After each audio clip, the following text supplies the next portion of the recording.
क्या बेस्ट कौन सी रहती है? गवर्नमेंट जॉब्स रहती हैं या प्राइवेट जॉब्स रहती हैं? अच्छा स्पोर्ट्स पर्सन बन सकता है और हो सकता है वो अच्छा नागरिक ही बन सकता है देश के लिए। जरूरी थोड़ी वो बच्चा डॉक्टर बने, इंजीनियर बने, प्रशासनिक अधिकारी बने। तो पेरेंट्स बच्चों से बात करें, बच्चों की रुचि किस क्षेत्र में है उसको जानें और उस फील्ड में उसके लिए मदद करें। देखिए मैं यही कहता हूँ हर मंच से भी, मेरे पास अक्सर पेरेंट्स काउंसलिंग के लिए आते हैं कि आप बच्चे की रुचि को जानिए, उसकी पर्सनैलिटी को जांचिए और उसका सहयोग करिए। और हर बच्चा बड़ा कमाल कर सकता है। तो रोल देता है कि आपको 1 मिनट का, इस मूवी में 1 मिनट का आपको स्टेज पर as a motivational speaker speech देना है, तो आप वो 1 मिनट की क्या स्पीच दें? देखिए हर एक जॉब की अपनी संभावनाएं, अपने लाभ और अपनी चुनौतियां हैं।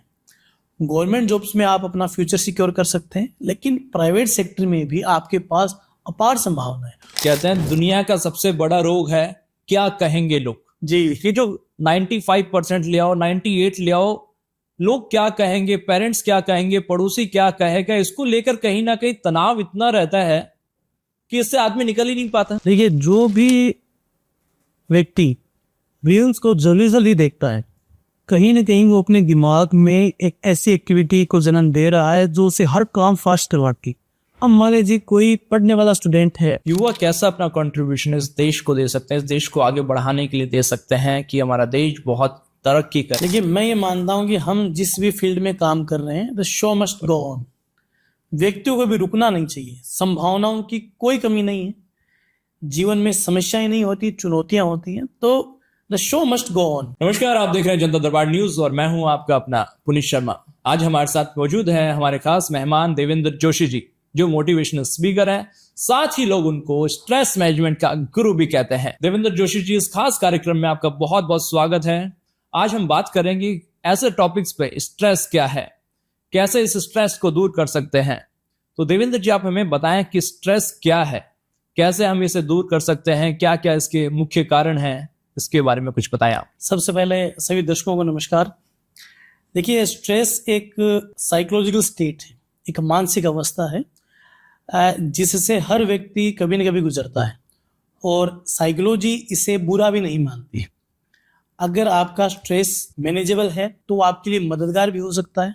अगर ये आपसे मैनेज नहीं होता है तो ये आपके जीवन को नकारात्मक रूप से प्रभावित कर सकता है। क्योंकि देखा जाता है कि पुराने जमाने में इतना स्ट्रेस नहीं था और इतनी सुविधाएं भी नहीं हुआ करती थी, लेकिन आज के समय में सुविधाएं हैं। अगर आप ऑनलाइन कुछ भी ऑर्डर करते हैं, तुरंत आपके गेट पे आ जाता है, कुछ ही मिनटों में आ जाता है, उसके बावजूद भी इतना स्ट्रेस रहता है। देखिए सुविधाएं बढ़ने से कई बार स्ट्रेस बढ़ भी सकता है और ये कंप्लीटली एक मानसिक स्थिति है। सुख और सुकून के अलग अलग आयाम होते हैं। अब मैं आपको एग्जांपल देता हूं, तो जैसे मान लीजिए मुझे आपके चैनल पे आना था, अगर मैं लेट हो रहा हूं, मैं ट्रैफिक में फंस गया, मेरी गाड़ी खराब हो गई या कोई भी कारण है, तो हो सकता है मैं हल्के से स्ट्रेस में आ जाऊं।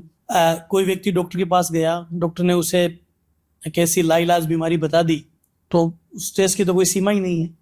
तो अलग अलग स्ट्रेस के टाइप्स होते हैं, डिपेंड करता है कि स्ट्रेस किस प्रकार का है और आप उसे मैनेज कर सकते या नहीं कर सकते। क्योंकि आप मानते हैं कि आजकल स्ट्रेस सिमटता हुआ परिवार है, क्योंकि पहले इतना बड़ा परिवार हुआ करता था, घर में दादा दादी और इतना ताऊ ताई सब एक साथ रहा करते थे, बहुत बड़ी फैमिली होती थी। आजकल सिमट चुका है परिवार, एक दायरे में हो गया है, पेरेंट्स होते हैं, बच्चे होते हैं, बस वहां तक ही परिवार रह गया, लोगों से मिलना जुलना इतना रहता नहीं है। या फिर आप मानते हैं कि जो आजकल युवा है वो कहीं ना कहीं भटक रहा है, उसका मुख्य कारण क्या है? देखिए संयुक्त परिवार में रहने के बहुत सारे फायदे हैं। आप संयुक्त परिवार में जब रहते हैं तो आप बहुत से लोगों के साथ में पॉजिटिव एडजस्टमेंट करते हैं, तो ये कहीं ना कहीं आपके स्ट्रेस को मैनेज करने में मदद करता है। इसके अलावा आपके पास बोलने के लिए या संवाद के लिए बहुत सारे लोग उपलब्ध रहते हैं। तो अगर आप अच्छा कम्युनिकेशन करते हैं तो स्ट्रेस कहीं ना कहीं दूर हो जाता है। क्योंकि स्ट्रेस रिलीज का सबसे बड़ा तरीका है स्पीक आउट। हम इसको एक थेरेपी के रूप में भी काम में लेते हैं। अगर आपने अपनी परेशानियां किसी के साथ साझा कर दी तो काफी हद तक तनाव दूर हो सकता है। तो जॉइंट परिवार में रहने के फायदे हैं। इसके अलावा आज का जो बदलता दौर है, आज आप देखिए हर व्यक्ति को सफलता जल्दी चाहिए, वो रातों रात अमीर बनना चाहते हैं। आप देखिए आजकल लोग लॉटरी भी लगाते हैं, कुछ ऑनलाइन आप देखते हैं एक प्रकार का जुआ हमारे समाज में स्पोर्ट्स से जुड़कर प्रचलित है। तो बहुत सारी चीजें हम देखते हैं। तो स्ट्रेस के बहुत सारे कारण हैं। शॉर्टकट अपनाना, गलत रास्ते की ओर जाना, लोगों से आगे बढ़ने की चाह, बहुत सारे फैक्टर्स हैं। तो जब मैं काउंसलिंग करता हूं तो मैं बहुत सी चीजें फेस करता हूं लोगों क्या के क्या विचार। आपके जो काउंसलिंग के वक्त ऐसे चैलेंजेस आपके सामने आते हैं कि जिसको आप फेस करते हैं और अपने हिसाब से उसको हैंडल करते हैं? मैं रिसेंट एग्जांपल देना चाहूंगा। अभी सीबीएसई का रिजल्ट आया है, तो एक पेरेंट्स अपनी बच्ची को मेरे पास लेकर गया है कि ये थोड़ी स्ट्रेस में है। तो मुझे लगा कि बच्ची के मार्क्स कम आए होंगे, कम परसेंटेज बच्चे अक्सर स्ट्रेस का शिकार हो जाते हैं। तो मैंने उससे पूछा तो उसके 95 के आसपास परसेंटेज थे। फिर मैंने, ये तो बहुत अच्छी बात है।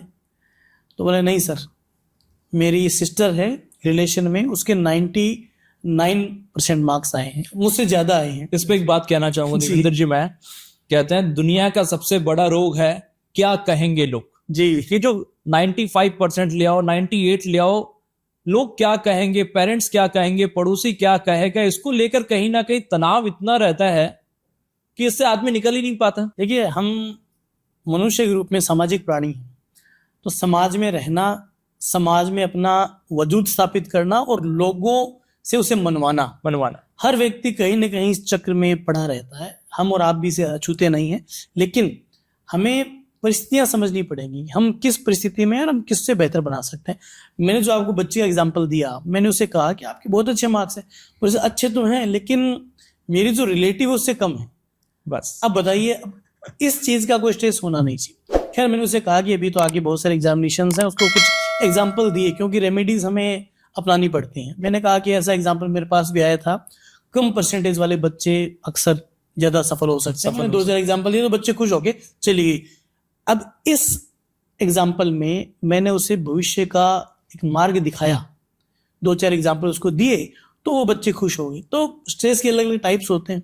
तो आपने जैसे टाइप्स बताए, स्ट्रेस के अलग अलग टाइप होते हैं, क्यों ऐसा क्या मतलब उपाय करने चाहिए? घर पे कोई योग होता है या क्या क्या ऐसे करने चाहिए उपाय कि आदमी मेंटली डिस्टर्ब ना हो, वहीं पे जो स्ट्रेस है वहीं पे खत्म कर लें? ऐसे क्या क्या उपाय अपनाने चाहिए डेली रूटीन में इंसान को? देखिए, मैं अक्सर युवाओं के सेमिनार्स में जाता हूँ एज ए मोटिवेशनल स्पीकर। तो मैंने कुछ उपाय अपना रखे हैं जो मैं इस मंच के माध्यम से बताना चाहूँगा। कोई भी व्यक्ति ईमानदारी से अगर डायरी लिखता है, भाई रात को सोने से पहले आपने पूरे दिन में क्या किया, आप जिस भी प्रोफेशन में हैं, आप जहाँ भी आप आगे बढ़ना चाहते हैं, आपने क्या आज खोया, क्या आपने पाया, क्या आपसे गलतियां हुई, क्या आपने सीखा, वो सब आप रात को डायरी में ईमानदारी से लिख दें। फिर अपने साइन कर दें, डे टू टाइम लगा दें, और ये लास्ट में जरूर लिखें कि मेरा कल जो है वो आज से बेहतर होगा।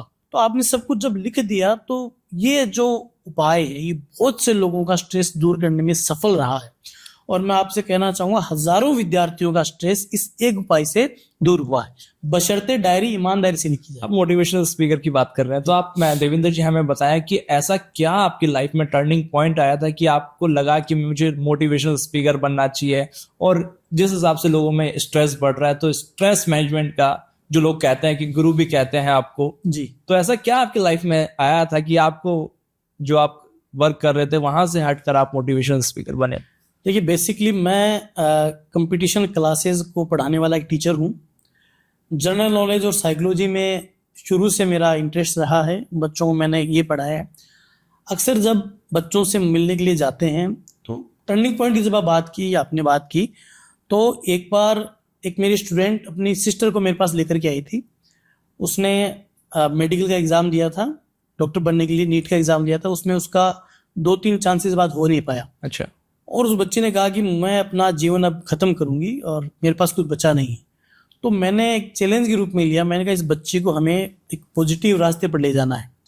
और मैंने उसकी काउंसलिंग की, और आप यकीन मानिए लगभग 6-7 महीने के बाद में परिवार के सहयोग से, उसके परिवार के सहयोग से, और कुछ ये जो तरीके मैंने आपको बताया के माध्यम से हम उस बच्चे को मेन स्ट्रीम में, लाइफ की मेन स्ट्रीम में लाने में सफल रहे। फिर मैंने महसूस किया कि जब आप एक ऐसे, और एक चीज़ और बताऊं, वो बच्ची कई सारे मनोचिकित्सकों से, साइकेट्रिस्ट से ट्रीटमेंट ले रही थी। उसे नींद नहीं आती थी, वो दवाई ले रही थी, स्ट्रेस मैनेजमेंट के लिए वो पिल्स लेती थी। हमने इसके बावजूद उस बच्चे को मुख्य धारा में शामिल किया, और आज वो एक सफल करियर की संचालक है। तो ये ऐसे बहुत सारे एग्जाम्पल्स रहे। तो इन चीज़ों ने मुझे कहीं ना कहीं अंदर तक प्रभावित किया कि हम किसी व्यक्ति का जीवन बदल सकें, तो शायद अच्छा होगा। और साइकोलॉजी का मैंने लंबा अध्ययन किया था, तो इस अच्छा। फील्ड में ठीक ठाक मास्टरी भी थी। तो देवेंद्र जी आप बताएं, जैसे कि कई होते हैं कि बच्चे पेरेंट्स को बता देते हैं कि मुझे इस चीज़ में टेंशन है या इस चीज़ से स्ट्रेस हो रहा है, कि कई बच्चे स्ट्रेस अपने मन में दबा के रखते हैं, और आप न्यूज़पेपर में ये सब देखने को भी मिलता है, मीडिया में भी ये सब की कई घटनाएं हो जाती हैं, बच्चे सुसाइड तक कर लेते हैं। तो ऐसा क्या कारण रहता है बच्चों का कि बच्चों को ये कदम उठाना पड़ता है? ऐसे क्या क्या मुख्य कारण है कि बच्चों को इस लेवल तक के कदम उठाने पड़ते हैं? देखिए, जब जीवन में आगे कोई रास्ता नहीं बचता है तो बच्चे इस गलत रास्ते की तरफ जाते हैं। तो अक्सर मैं पेरेंट्स को ये कहता हूँ, स्पेशली जो कंपटीशन के बच्चे हैं उनके पेरेंट्स को कहता हूँ कि आप लगातार बच्चों के संपर्क में रहिए। बच्चे ने अपने दिमाग में जो भी नकारात्मक विचार हैं वो बाहर निकाल दिए, आपसे साझा कर लिए, तो वो नेगेटिव विचारों की ताकत कम हो जाती है।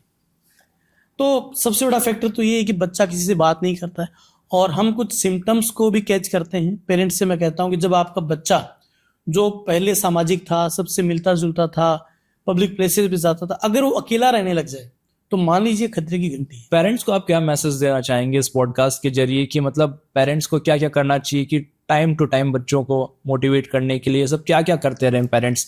क्योंकि जिस हिसाब से देख आजकल जो सिनेरियो चल रहा है कि लोगों को पता नहीं रहता और बच्चा कहीं ना कहीं गलत कदम उठा लेता, तो पेरेंट्स को पहले ही क्या कदम उठाने चाहिए अपने बच्चों को, उनके भविष्य को लेकर? देखिए, मैं पेरेंट्स को ये कहना चाहूँगा कि हर एक बच्चा ईश्वर की उस ताकत की अनमोल कृति है। उसके अंदर कुछ गुण हैं, कुछ संभावनाएं हैं। एक तो समाज को देखकर हम अपनी अपेक्षाएं बच्चे पर न ला दें। हो सकता है आपका बच्चा अच्छा आर्टिस्ट बन सकता है, अच्छा स्पोर्ट्स पर्सन बन सकता है, और हो सकता है वो अच्छा नागरिक ही बन सकता है देश के लिए। जरूरी थोड़ी वो बच्चा डॉक्टर बने, इंजीनियर बने, प्रशासनिक अधिकारी बने। तो पेरेंट्स बच्चों से बात करें, बच्चों की रुचि किस क्षेत्र में है उसको जाने और उस फील्ड में उसके लिए मदद करें। क्योंकि आफ्टर 10th बच्चों को सब्जेक्ट्स लेने पड़ते हैं कि पेरेंट्स कहते हैं तुम्हारे इतने % मार्क्स आए तो तुम साइंस ले लो, कॉमर्स में चले जाओ, आर्ट्स ले लो, क्योंकि बच्चों को मार्क्स से तोलते हैं जी। क्योंकि अगर हम चाइना की बात करें तो वहाँ स्किल्स की बात होती है, यहाँ बात करते हैं तो हम एजुकेशन की बात होती है, कितने % मार्क्स लाए, तुमने कौन कौन सी डिग्री की। क्योंकि बच्चे का अगर देखा जाए तो बच्चा कहीं पे भी निकल सकता है, जिस फील्ड में उसकी रुचि है, पैशन है उसका अच्छा, और उसको जानबूझकर उस फील्ड में, अगर मैं कहूँ तो एक तरह से प्रेशर पुश किया जाता है कि तुम इस फील्ड में जाओ, तुम्हारे साथ ये होगा, इतना अच्छा पैकेज मिलेगा। तो उसके बारे में आप क्या मैसेज देना चाहते हैं?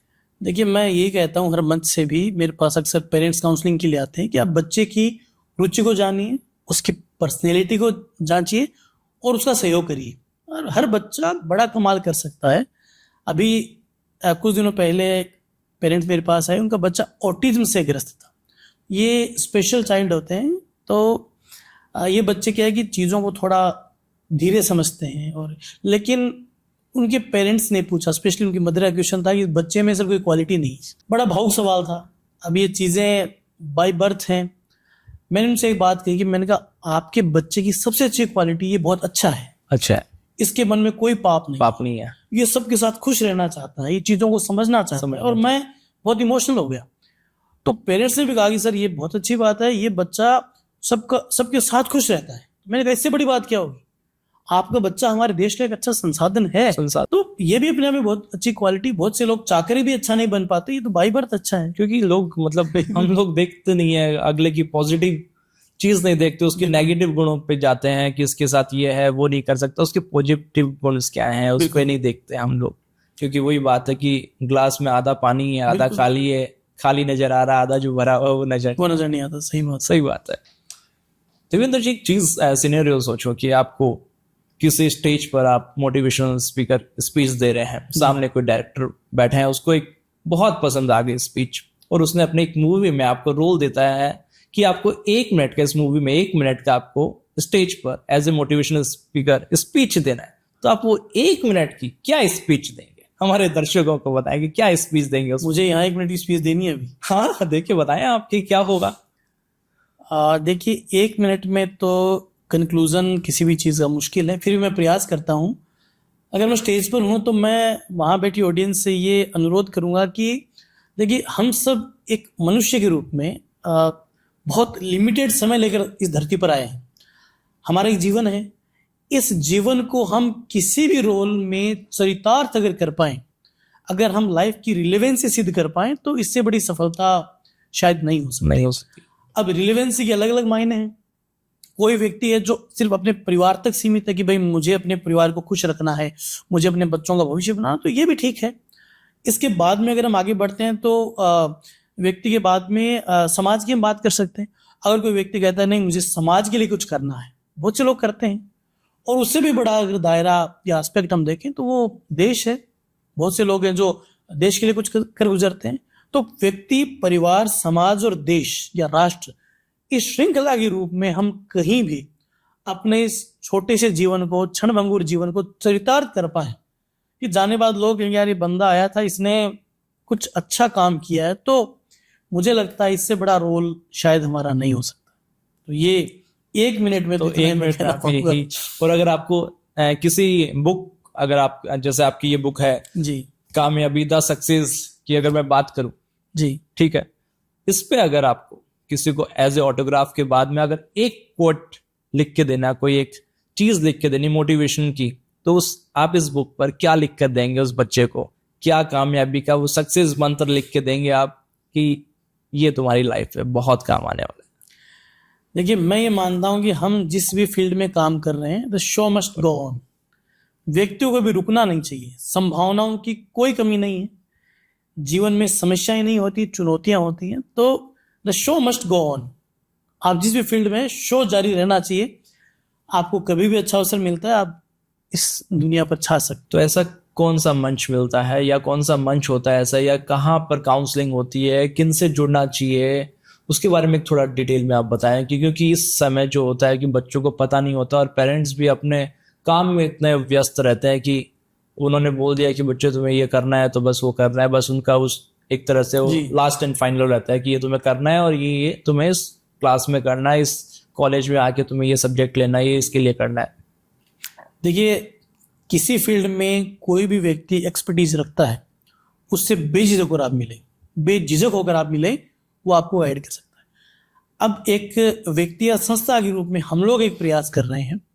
हमने लाखों विद्यार्थियों से संवाद किया, हम लोग टीचर से मिले, समाज के हर कोने तक हमारी टीम गई और हम एक मंच ब्लूम एकेडमी के नाम से देने वाले हैं, जिसमें हर व्यक्ति के लिए जीवन में आगे बढ़ने का, स्ट्रेस मैनेज करने का, संभावनाओं का एक हम मंच उपलब्ध करवाएंगे। इसके लिए हम लोग प्रयास कर रहे हैं। जल्दी वो मंच आप सबके सामने होगा। क्योंकि जिस हिसाब से देखा गया कि आजकल लोग गवर्नमेंट जॉब्स की तरफ ज़्यादा जाते हैं, क्या बेस्ट कौन सी रहती है? गवर्नमेंट जॉब्स रहती हैं या प्राइवेट जॉब्स रहती हैं? देखिए, हर एक जॉब की अपनी संभावनाएं, अपने लाभ और अपनी चुनौतियां हैं। गवर्नमेंट जॉब्स में आप अपना फ्यूचर सिक्योर कर सकते हैं, लेकिन प्राइवेट सेक्टर में भी आपके पास अपार संभावना है। और इससे भी आगे बढ़कर मैं कहता हूँ, आज तो स्टार्टअप का दौर है। आप देखिए, अभी मुझे एक इवेंट में जाने का मौका मिला।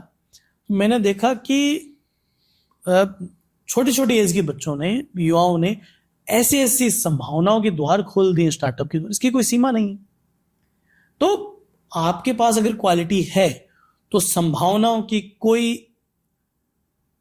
कमी आज के दौर में नहीं है, अपार संभावना है। युवा कैसा अपना कंट्रीब्यूशन इस देश को दे सकते हैं, इस देश को आगे बढ़ाने के लिए दे सकते हैं कि हमारा देश बहुत तरक्की करे? देखिए, सबसे पहले तो मैं कहूँगा कि आप एक अच्छे नागरिक बनकर इस देश की सेवा कर सकते हैं। अभी देखा हमने कि ब्लैकआउट कई शहरों में घोषित किया गया था, उसके बाद भी कई लोगों ने जानबूझकर लाइट जला के रखी हैं, बहुत सी चीज़ें हैं। तो ये कहीं ना कहीं अलग दिखाने के चक्कर में ये देश के साथ में भी मैं धोखा ही मानता हूँ। आप देखते हैं अभी कुछ लोग जासूसी करते हुए पकड़े गए, आप देखते हैं। तो ये सब कितना गलत है। तो सबसे पहले हम अपने कामों के द्वारा हमारे समाज और देश के लिए कोई कंट्रीब्यूशन करें, और उसके बाद हम जिस फील्ड में करियर बनाना चाहते हैं वो इस तरह से जोड़ें कि हमारे साथ और लोगों को भी फायदा हो। तो मेरे ख्याल से जीवन का जो चरितार्थ करना इससे संभव हो सकता है। देवेंद्र जी, आप हमें बताएं कि डेली लाइफ में ऐसे क्या 5 तरीके अपना सकते हैं कि जो स्ट्रेस को मैनेज कर सकें या हो सके उसको कम कर सकें? देखिए, रूटीन में कुछ ऐसे तरीके हैं जिनसे व्यक्ति स्ट्रेस को इजीली मैनेज कर सकता है। ये तरीके हमने अपनाए भी हैं, बहुत से लोगों ने प्रयोग किए जो सफल है। एक सिद्धांत है तन मन सिद्धांत है। जब आपका मन परेशान हो तो तन को काम पे लगा दीजिए, और जब आपका तन परेशान हो तो मन को लगा दीजिए।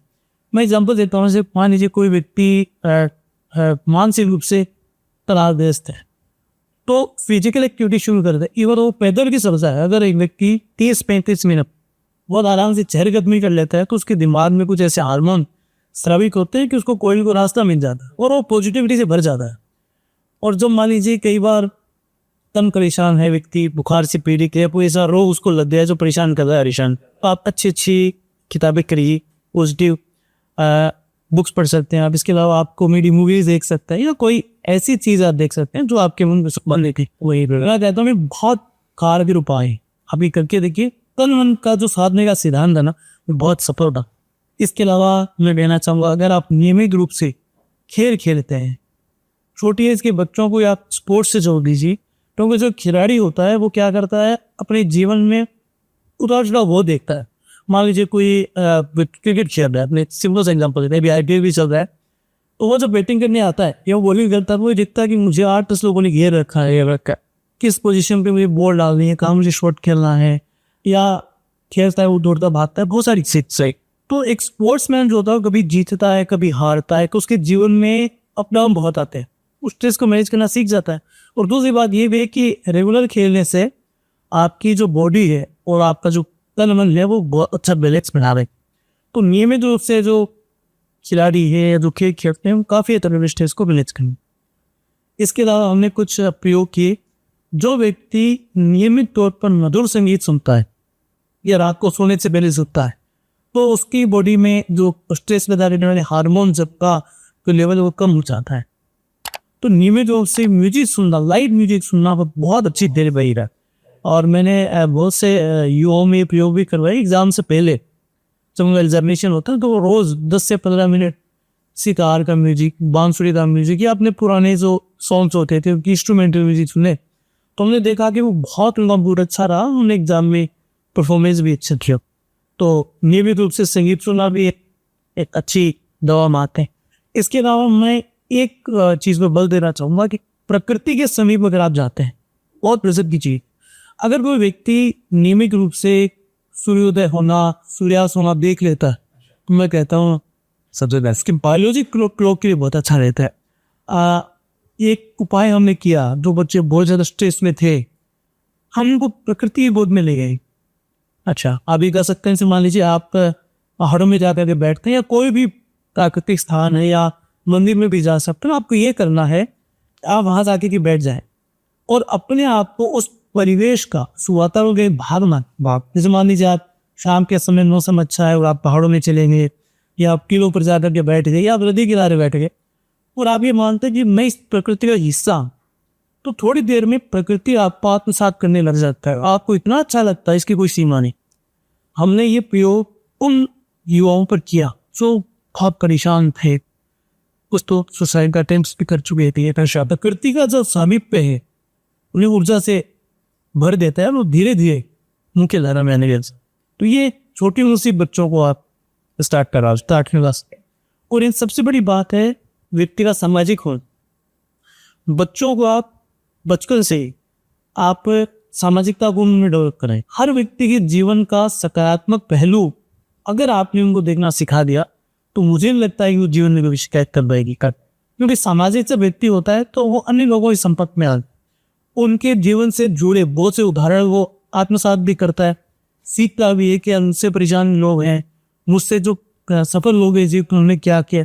तो सामाजिक होना नहीं बहुत हद तक, क्योंकि आजकल स्कूल्स में भी समर वेकेशंस में ये कहते हैं कि किसी आप सोशल वर्क घर से जुड़े हैं, NGO से जुड़े हैं और ये सब काम करें, तो उनको एक्टिविटीज करना सब स्टार्ट।